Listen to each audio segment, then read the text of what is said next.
মমতা ব্যানার্জি মন্দির করতে পারে, কিন্তু হুমায়ুন মসজিদ করতে পারে না। এটা হচ্ছে তৃণমূলের নতুন আইন।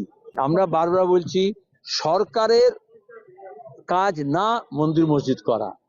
সে রাম মন্দিরই করুক, আর সে তোমার জগন্নাথ মন্দিরই করুক, আর দুর্গা মন্দিরই করুক, এটা সরকারের কাজ না।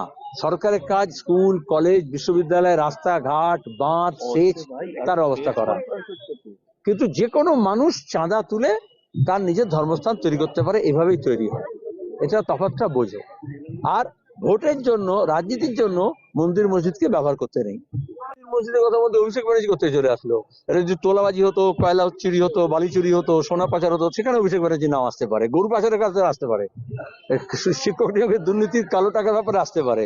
মন্দির মসজিদের ব্যাপারের মধ্যে অভিষেকের নাম নেই। আমিও বলেছিলাম, ভোটের রেজাল্টের দিনেই বলেছিলাম যে আমরা হারিনি, হারানো হয়েছে।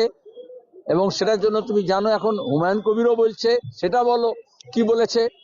মমতার কথায় হিন্দু মুসলমানের মধ্যে যাতে দাঙ্গা পরিস্থিতি তৈরি হয়, ঘৃণা তৈরি হয়, সেজন্য সাম্প্রদায়িক প্রচার হয়েছিল।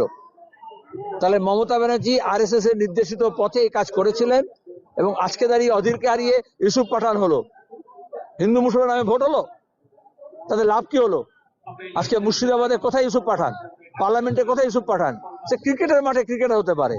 এইভাবে মমতা ব্যানার্জি নায়ক, নায়িকা, গায়ক, গায়িকাদেরকে নিয়ে এসছেন, এমএলএ, এমপি, মন্ত্রী করেছেন। তারপরে লাভ কি হলো? মমতার দুর্নীতির রাজ চলছে, আর এদেরকে সাইনবোর্ড হিসেবে ব্যবহার করা হচ্ছে, মডেল হিসেবে। আমাকে হারানো হলো, সবাই জানে। কারণ রাতারাতি এমন করা হলো আরএসএস এর জায়গায় প্রচারে, যাতে সব হিন্দু এক কাট্টা হয়ে যায়, আর অন্যদিকে মুসলমানরা সব যাতে তৃণমূলের দিকে চলে যায়। তারপরে যে ভোট হয়ে গেল, খেল খতম, পয়সা হাজাম। আবার যে এখন ভোট আসছে, এই জন্য আবার হিন্দু মুসলমানের রাজনীতি চালু করার চেষ্টা করা হচ্ছে। সেই পরিযায়ী শ্রমিকদের জন্য হয়েছে এমপি, সে তো আদানি আম্বানির জন্য হয়েছে। অত ভোটের সময় এত গাড়ি, এত হেলিকপ্টার, এত টাকা কোত্থেকে আসে? কর্পোরেটের টাকা থেকে আসে না পরিযায়ী শ্রমিকদের টাকা থেকে আসে? বামপন্থীরা গরিব মানুষের কাছ থেকে কৌটো নাড়িয়ে টাকা নেয়, তাদের জন্য লড়াই করে, সারা জীবন পার্লামেন্টের মধ্যে তাদের কথা বলে। আর আদানি আম্বানির টাকায়, চিটফান্ডের টাকায়, কর্পোরেট টাকায় তৃণমূল বিজেপি লড়ে, ভোটের সময় বিরিয়ানি দিয়ে দেয়, তারপরে কর্পোরেটের লাভের কথা বলে। তাহলে আমাদের পাহাড়, জমি, কৃষি, কল কারখানা যাতে আদানি আম্বানির মতো বড় কোম্পানিরা পায়, তার ব্যবস্থা করে। বিদ্যুতের কোম্পানির মালিক